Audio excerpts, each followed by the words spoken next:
N, the voltage that I'll see at all these nodes, whether I can inject one current here or the same. Therefore, for the new problem, so if this was a P problem here, so this was Z1P, Z2P, ZNP.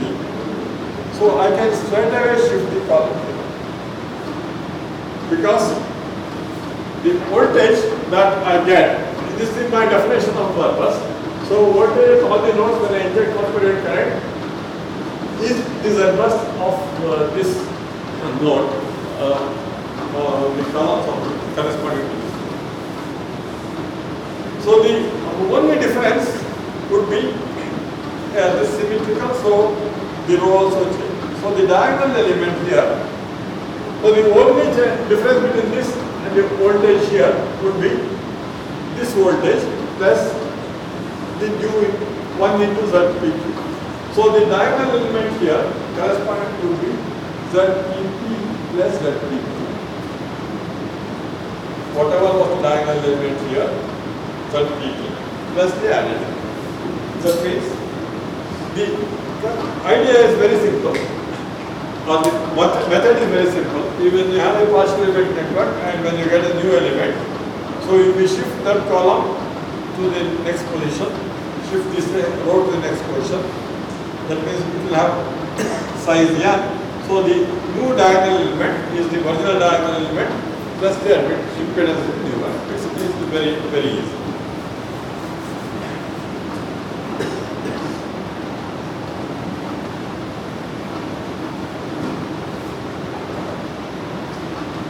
When you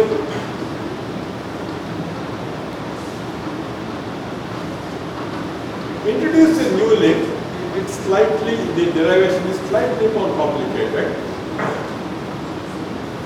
But I'll just tell you the idea. You would have probably done this.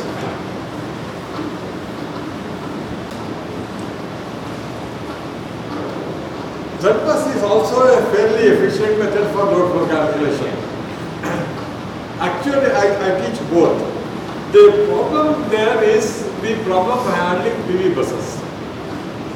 Otherwise, the ZBus method is actually quite efficient. If you consider a network with only PQ buses, you do the ZBus method, it's actually as good as Newton's method.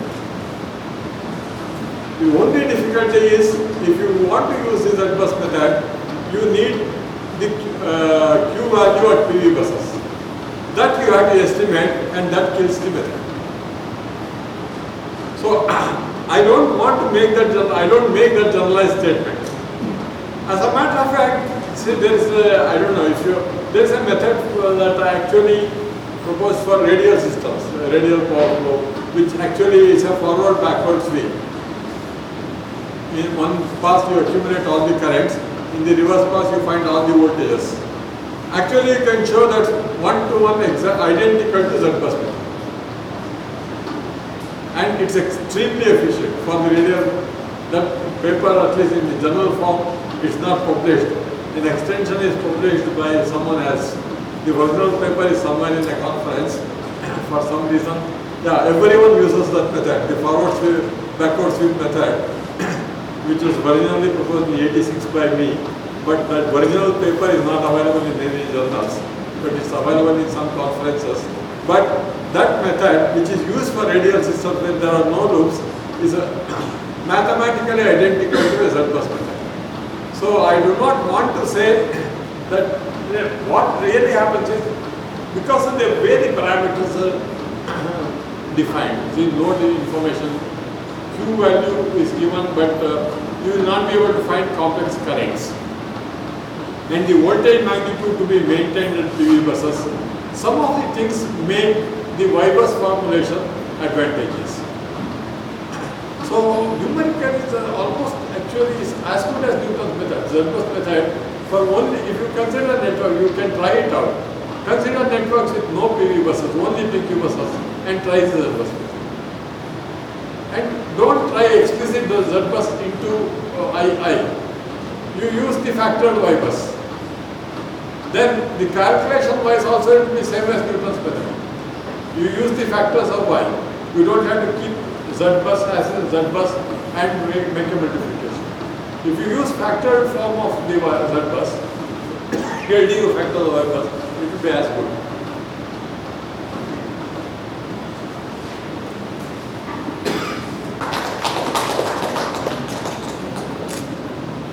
One second.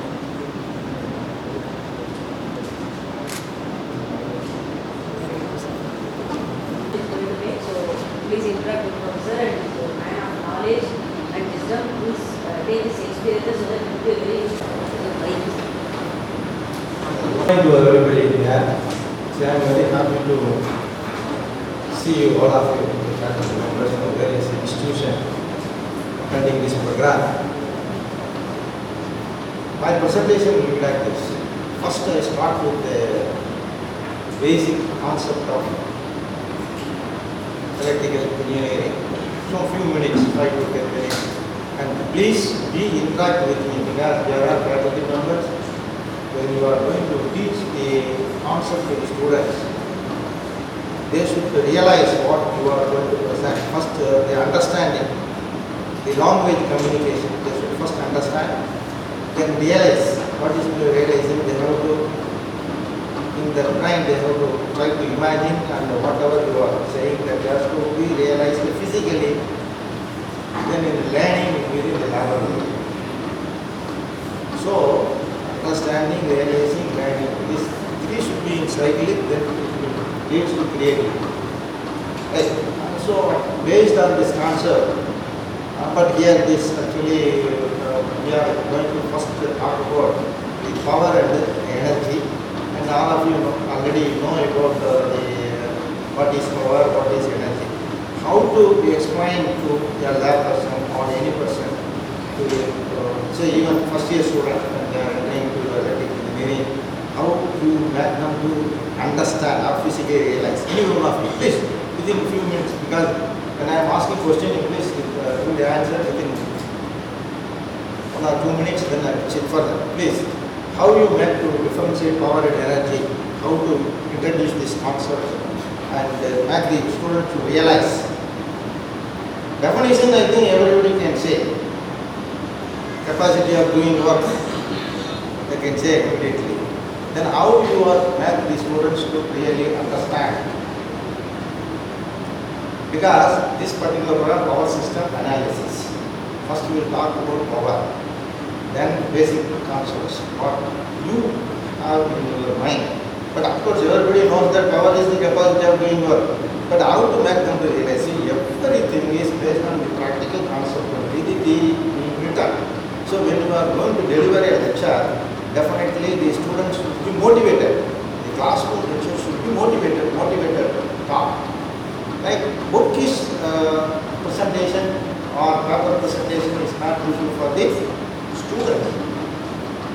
Therefore, first any one of you tell me what is the power and energy. How would you make them? Any example you can give. Any one of you, please. This is an interactive session. Why I have arrived with this? So far in circuit literature, this theorem is not available. Like power, maximum power transfer theorem, this is a new theorem. I think you have to teach the students in future. Worldwide it is going to be taught. The Anna University is first giving a chance to present this. Please, all of you. Please, sir. How to differentiate the power and the energy physically to make the student to realize? I will explain. So let us see, are any one of you giving any answer for this? So I am sorry, see, there are faculty, be free about it. Because unless, okay, please. Definition we accepted. Yes, okay, definition we accepted. What is the unit for power in electrical watt, you know? In terms of Joule second, Joules per second, then Newton meter per second, everything we know. Basic, how do you make the students to realize this? Can you please? about the water flow? How Sorry. is the water in your water tank? No. See, I will tell you, how can you define a meter? Can you define a meter? Meter, it cannot be defined because the physically realized distance already accepted universally as 1 meter. See, 1 meter at UK, 1 meter at USA, 1 meter at India is not different.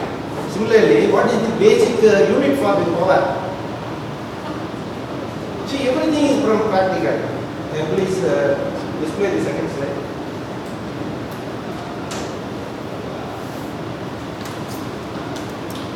I am going to explain this concept to the students. You have to say, see, we have many times said that fellow is powerful person. That fellow is having more stamina. What is the difference between these two? A weightlifter is a powerful person, whereas a runner, he cannot lift the weight. But however, he can run even 5 or 6 rounds. But this fellow can't be, because he is discharging the energy in a shorter duration. Large amount of energy is being discharged. So our means discharging energy per unit time actually. So a human being, when he is able to discharge the energy in a faster way, he is a powerful person. That's why we are saying that powerful, because he is able to lift and he can do. Whereas that fellow cannot be an energetic person. Energetic person means the person who is going around 5 or 6 rounds the ground without any problem. Because the discharging capability is less. Similarly, if you talk about the watts, watts is joules per second. That is actually rate of discharging the energy. Simply energy, but we are related with the time. How much energy is being discharged per unit? Now you are clear. Whenever you are going to teach regarding the concept of power, you can tell them their language, own language, powerful person, energetic person. And then if you give this is called the physical realization of the concept. So once they understand, and also when we are going to talk about this still more in the circuit theory, because why I am giving all these things, because today these concepts are not being taught properly in classroom regarding voltage and current. Voltage and the current power you are giving. What is the meaning of voltage and current? Voltage means potential difference between the 2 points, how it is being developed there. Because of the charge differences. Whenever you are trying to create charge differences between 2 points, definitely there will be a potential difference. That's why Faraday law of induction, yes, the Faraday law of induction.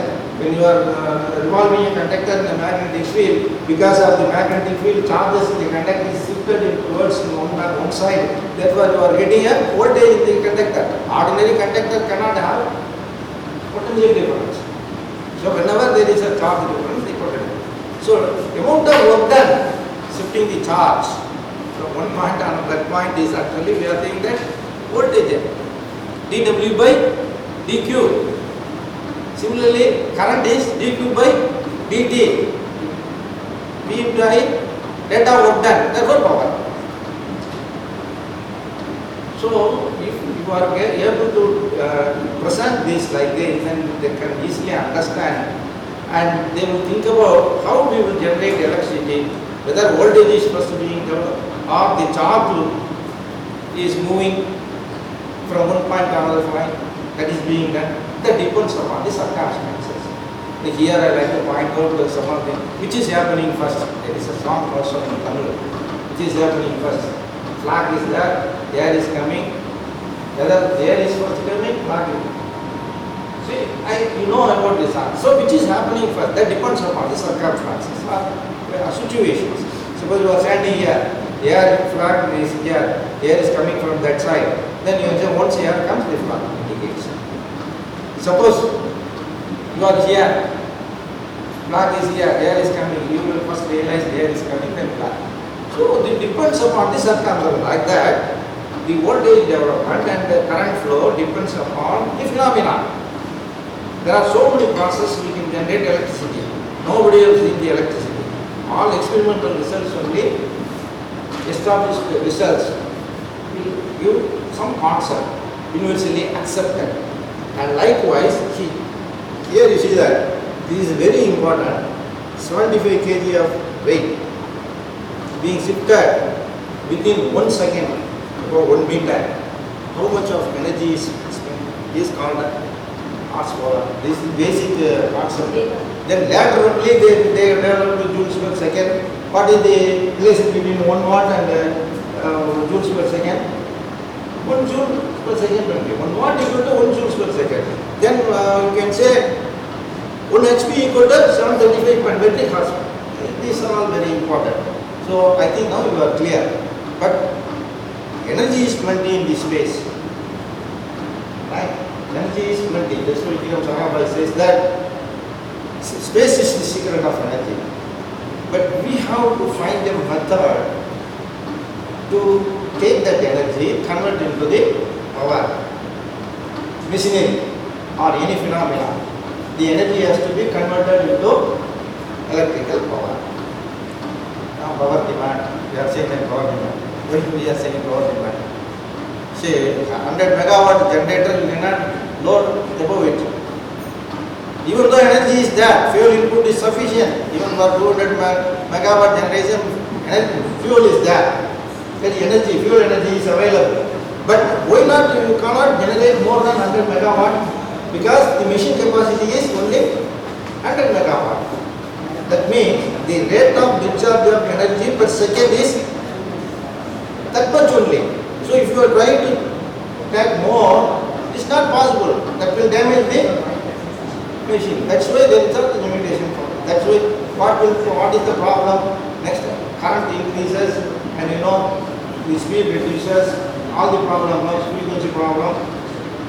Everything you study about when you are going to load a alternator exceeding its rating. Right, now you are clear about the concept. Any doubt about this? So energy is plenty. We have to find the method of observing the energy to develop a higher power generating capacity, for which we have to work for it as engineer. That's why we are arising from power demand. If you teach like that, students will think about it. Yes, space is having a lot of energy. Why not we will think about alternate methods through which we can generate more megawatts? They will think about it. Right? I think I would like to stop here. Any doubt about this power, regarding the power? Because this is particular program corresponding to power system. Next I am coming for the system. Right. Next I am coming for power system. What is the type of system? Our power system. What is the type of system? System means human system is there. Any system is there. In general, how to, as an engineer, how do you characterize or differentiate these systems? Depends upon input and the response. Normally in control system point of view, what you are saying, forcing function and response. If you take a single input, single output system, just I am taking a single input, single output system, you are saying a linear system means what is meant by linear system?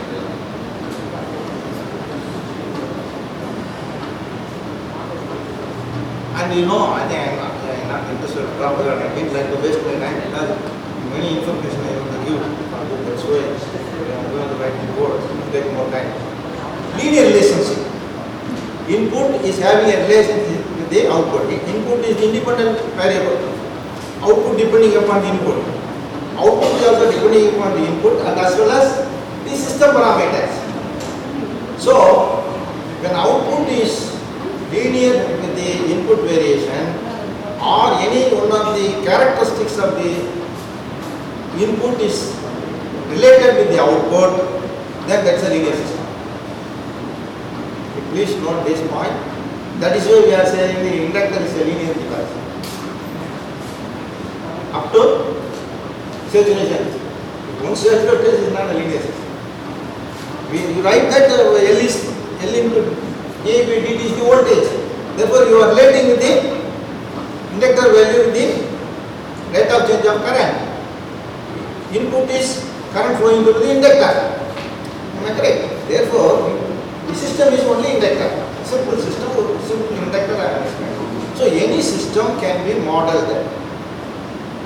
Once it is modeled, the output can be related with the input linearly, or any characteristics of the input can be related with the output linearly, then that is a linear system. Any doubt about this? Non-linear system means you are not able to relate it, then that's a non-linear system. So two categories I have mentioned. And third category, the system parameter is constant or not.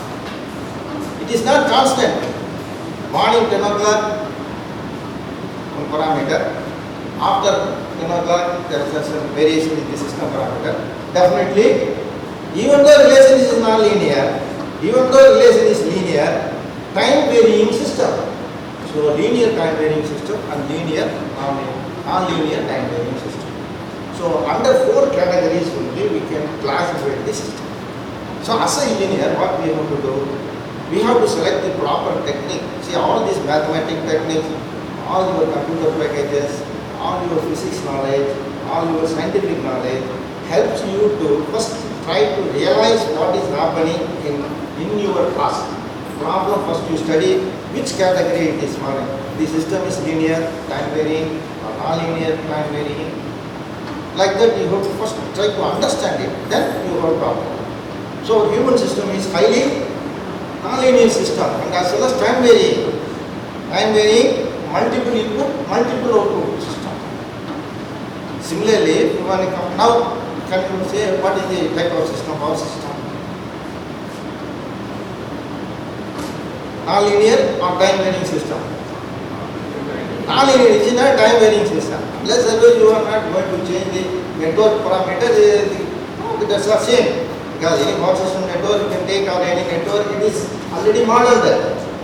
Actually, Z bus formation, Y bus formation, hybrid formation, so many techniques. Why all these techniques are used? It has to model the system, and you are trying to represent the entire system in a model. And what you are doing in the load flow, you are equating the power.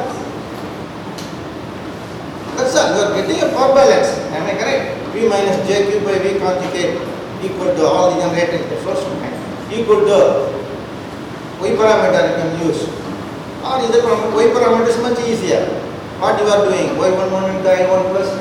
You know about all the n equations are there. The n equations are non-linear equations. Am I correct? It's a non-linear equations.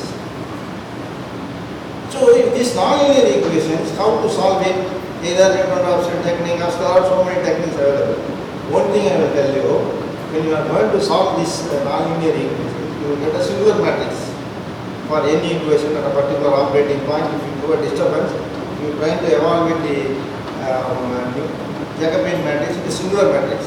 Any non-linear equation, how you are iterating with the neutron offset technique, first you are assuming some initial guess value, then using that finding the function value, then finding the error, then you are inverting the differential of all the parameters, dou f by dou x. So I think you studied it in mathematics. Dou f2 by dou x, like that. So it is a matrix, Jacobian matrix. At a particular assuming point, you are trying to find out the Jacobian matrix. If you invert the Jacobian matrix, then only it is possible to you can go for the next iteration. If it is a singular matrix, what is a singular matrix? Determinant is 0. Excellent. So you won't get a solution. But in mathematics point of view, there are two feasible. One is no solution. Another is you can get only one solution for n minus 1 variables. If you are having n variables for the n equations, one variable is taken as a reference. That's why we are taking slack bus. You cannot get a solution without slack bus. So these are all the basic concepts, and I think this is very, very important when you are going to teach the students why we are taking slack bus. Because the mathematics knowledge is now helping us. And also you can get only one solution for the n minus 1 equation, but that will be the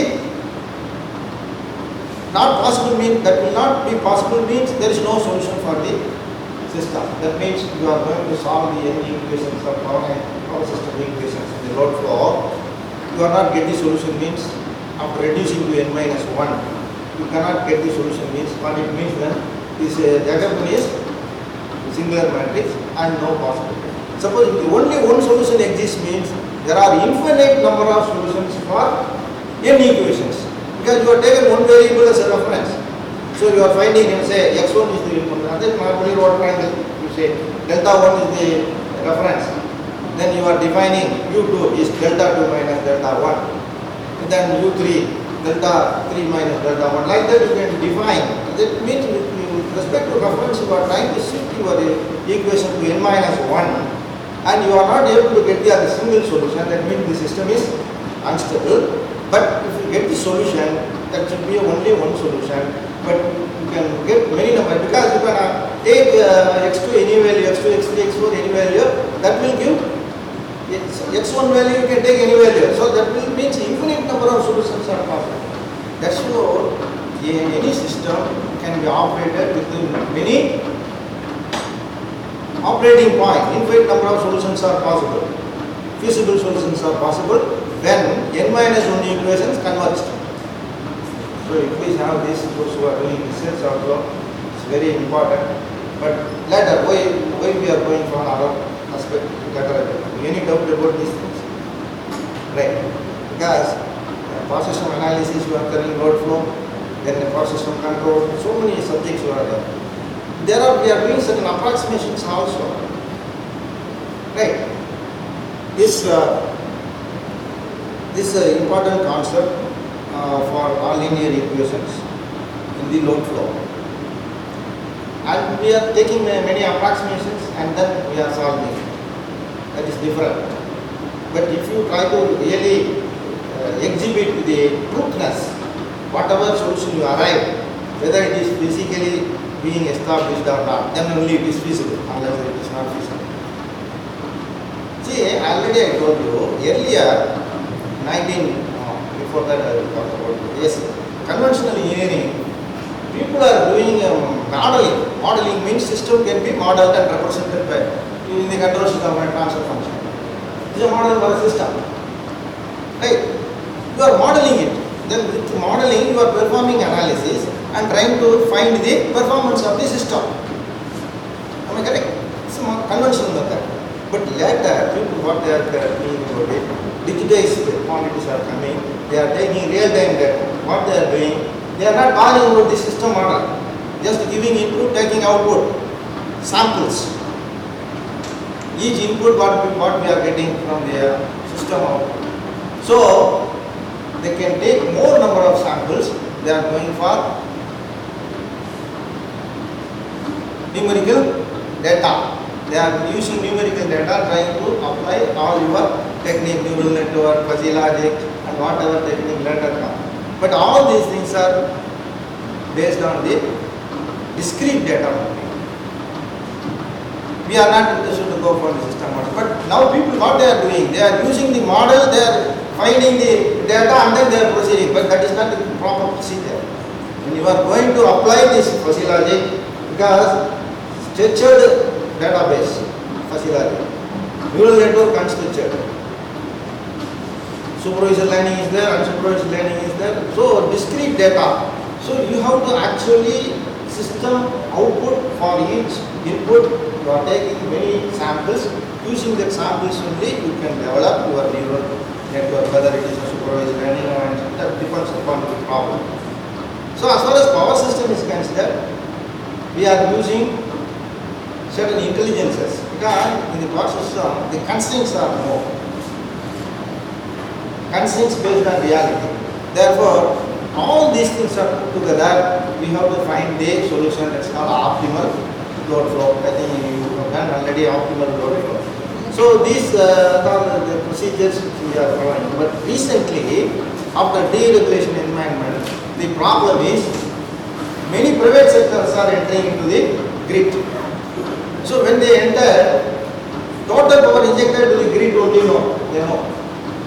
But how the government is going to pay for it, unless advice how much of power they are going to share with the different load points, because different load points the cost may be different.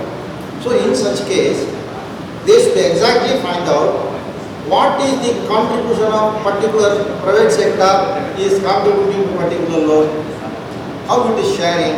So if there are young sources, if there are young loads, how it is going to share the loads, that means N by N.